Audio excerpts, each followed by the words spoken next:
Hey, what's up? It's your old pal, Mr. Cook, and we are working on the fall semester open-ended final exam review. We've got through the first 3 pages, and now we're working on page number 4.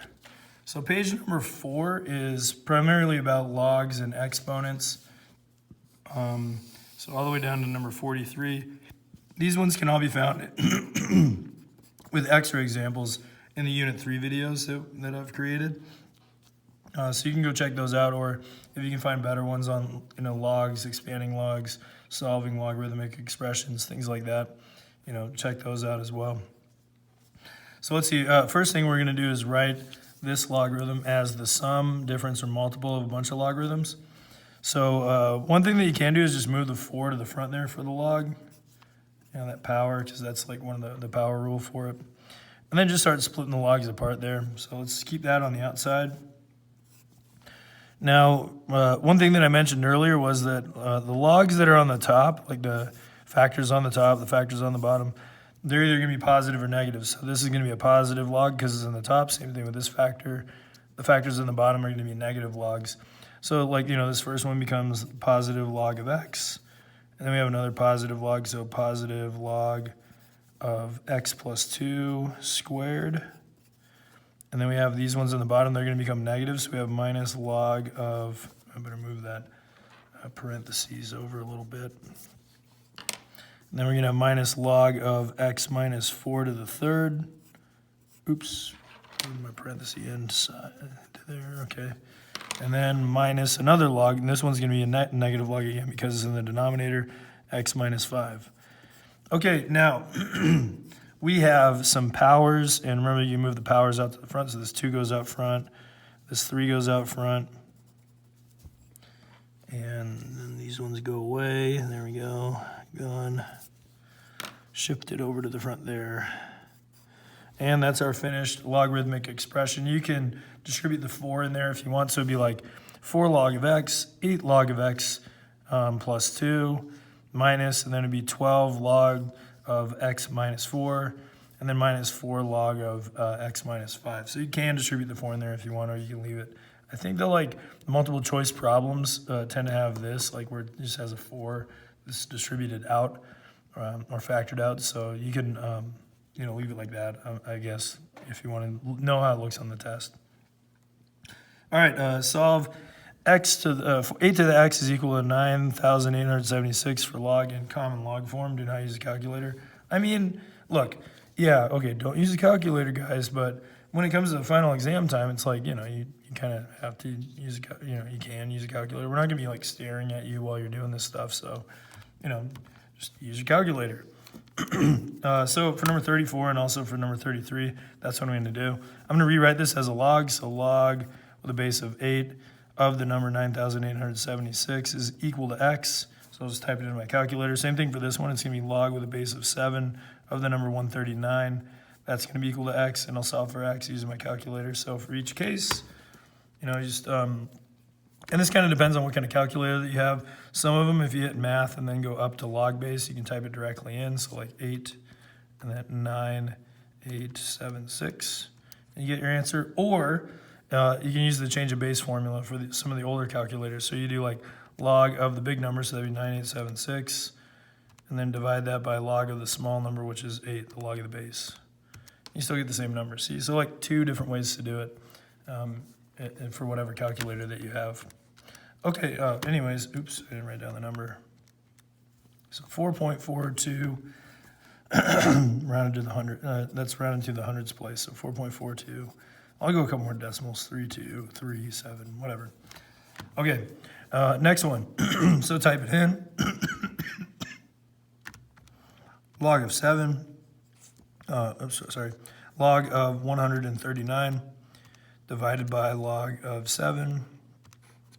Or using the math base, same, you get the same result. I'll just show you so you can see it. 7 and then 139. So the same thing. 2.5358. And I guess it'd be 54 to round to the hundreds place. Okay. Solve for x. Okay. So same thing. You just write it down as a log if you want, or alternatively, you can do a much easier method, and that's just find the same bases on them. So like 625 is the same as saying 5 to the 4th. So that means that 5 to the 5x minus 3 is equal to 5 to the 4th. So you set these two equations equal to each other. 5x minus 3 equals 4, and then solve, so add 3, and then divide by 5. So 7/5.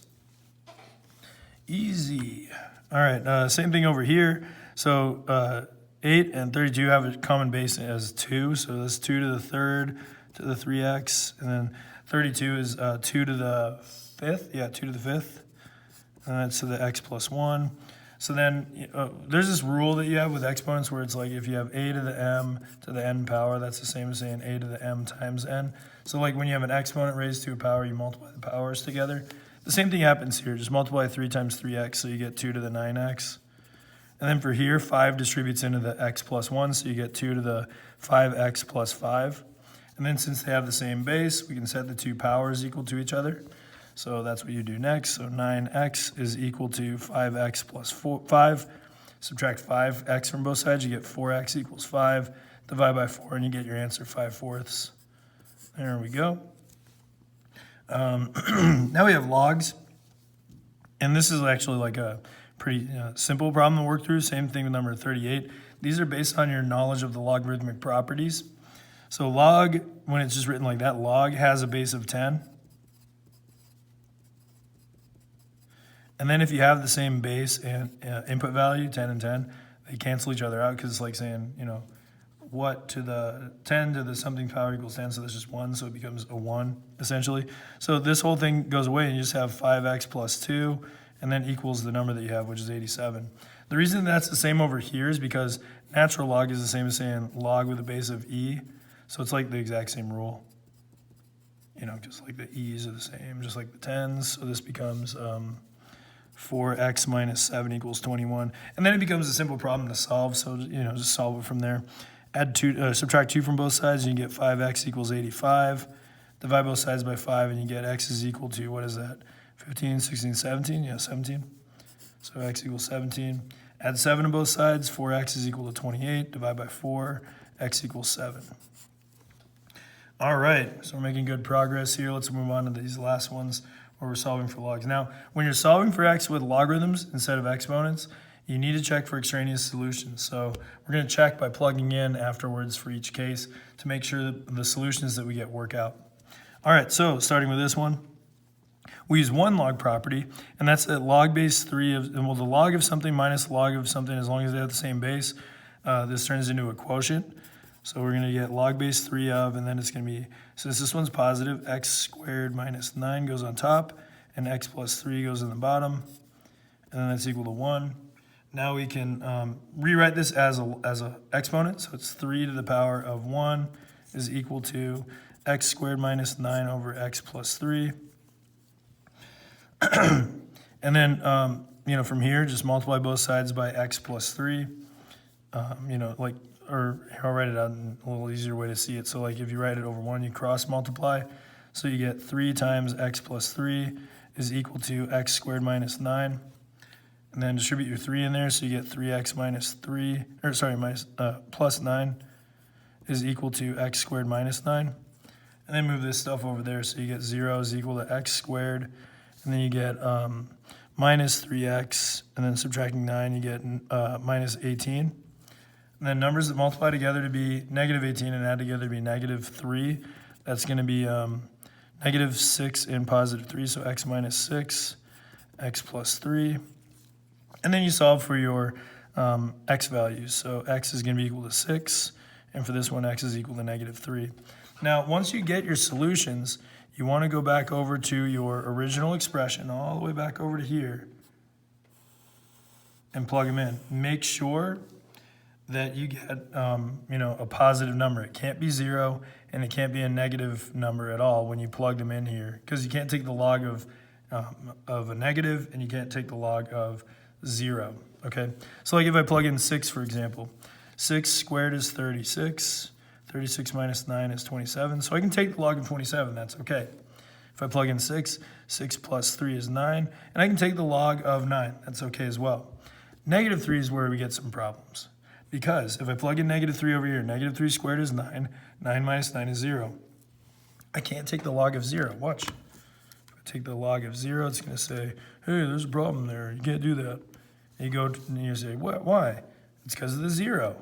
You know, even if I try like a different base, it doesn't matter. You know, like a 25. If I plug in 0, hey, you can't do that. So, you know, like just remember that it has to be positive. It can't be a 0. It can't be a negative. So that means that 6 works, but -3 doesn't. And it's an extraneous solution. So that's the only one that works.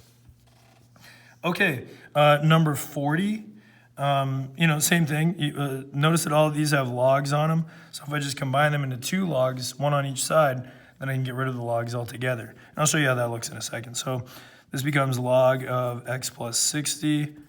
And then for the other side, since we're adding the logs, they multiply together under a single log. So that's going to be log of x plus 5, the quantity, times x. And now that we have logs on both sides, just a single log, we can cancel them out.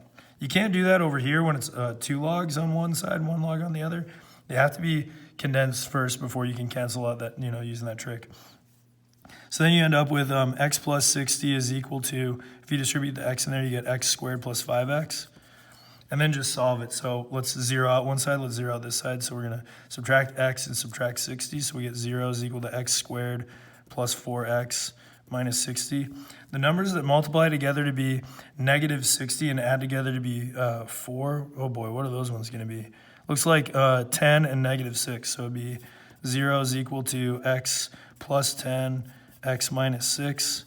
So we get 2 solutions here. We get from x plus 10, we get x equals -10. And from x minus 6, we get x equals 6. So here are 2 solutions. Let's check for extraneous solutions. So we take the -10 and plug it back in here. -10 plus 60 is 50. That works out okay. -10 plus 5 is -5. Can you take the log of a negative? Let's find out. Log of -5. Hey, you can't do that. Nope, can't do it. So that's not a solution for us. However, 6 will work because 6 plus 60 is 66. 6 plus 5 is 11. And log of 6 is a positive number, so that works. So -10 is our extraneous solution. Okay, so that's through number 40. Let's do a couple more. All right, so let's see. Suppose you invest $15,000 at 3.8% interest compounding continuously. You'll have that formula, the compounding continuous formula. You just got to remember that that's the one that looks like this. A equals P times E to the power of RT. A is the amount that you have after T years. P is the principal, your starting amount. R is your interest rate. Remember to convert your interest rate into a decimal value. T is your amount of time, usually in terms of years. So we have the interest rate, so let's convert that to a decimal, 0.038. So that's e to the 0.038. And then your interest, you invest $15,000, so 15,000. And then how many years? So you're looking for T. Will it take to triple your money? Oh, this is cool because anytime it says like triple or double or anything like that, it actually doesn't matter what your initial value is. You can get rid of that, because the overall amount will be tripled. So you just set it equal to 3. If it was doubled, you set it equal to 2, and so on. So now let's solve it. So first we turn this into a log. So this is log with a base of e of the number 3 is equal to 0.038t. Log base e is natural log, so this is really natural log of 3. Let me change that. So natural log of e is really log of e is a natural log. And then solve for t. So if I divide both sides by 0.038, I get t by itself, and then you can just let your calculator do the rest of it. So let's see about how many years that's going to be. Turn on your calculator. Natural log is over here, right below log, so natural log of 3. And then divide that by 0.038, and you got 28.91. So about 28 or 29 years. Doesn't say where to estimate it to, but you don't need to. Okay, find the initial amount invested at 6% interest compounded daily. All right, so that's a different formula. That's the one that looks like this. A equals P times 1 plus R over N to the power of N times T. All right, so find the initial investment if after 8 years it has grown to $15,000. So that's how much it is afterwards. So 15,000 is the after amount. P is the amount we're solving for. Our interest rate is 6%, which is 0.06. So 1 plus 0.06. Compounded daily, that means that it compounds 365 times per year. So that's our N value. So over 365. And then 8 years, so that's going to be 365 for n times 8 years, so that's the t value. The neat thing is that this whole thing is just a number you can find in a calculator, so that's what I'm going to do, plug it in. So parentheses 1 plus 0.06 divided by 365 raised to the power of 365 times 8, enter, and I get, some decimal value. Okay, so that means that 15,000 is equal to P times that number, 1.61601, and so on. So how do I get P by itself if it's just multiplying times this number? Well, that's easy. I just divide it out. So P is equal to 15,000 divided by that number right there, 1.61601. So let's see what we get on our calculator. And remember, this is going to be an initial amount, so it's in terms of dollars. So we round it to the hundredths place. So it's going to be 15,000 divided by that number. So you know how to get to that number, right? You hit second and then answer, because that'll bring up the last answer that you just got. So 15,000 divided by that number that we just got, and that's going to be $9,282.12. So 9,282.12. Oops, went a little bit over there. Fit that in there. There we go. All right, so there's our total, $9,282.12. Now let's do the last couple problems. Looks like my video is going to be close to about 20 minutes for this one. So determine the annual rate of interest compounded continuously, so we know which formula to use. A equals P times e to the RT for the sum money and amount and account to triple in 18 years. So again, we don't need to know the amount at all that we start with. We can find out that interest rate, the R value, by just setting it equal to 3. So 3 is equal to, we don't care what the principal amount is, the starting amount. It's e to the power of R, and then after 18 years, so t is 18. And we solve it the same way, turn it into a log. And remember, it's log base e, so natural log of 3 is equal to, now it's 18R. Then just divide both sides by 18, and you get your interest rate. So that's going to be a natural log of 3 divided by 18. And let's see what that's equal to. All right, so natural log of 3 divided by 18. So 0.06103. 0.06103. And as a percentage, that's about 6.103%. So there's our interest rate. Okay, so that completes the log exponent stuff. We just have one more problem to work on.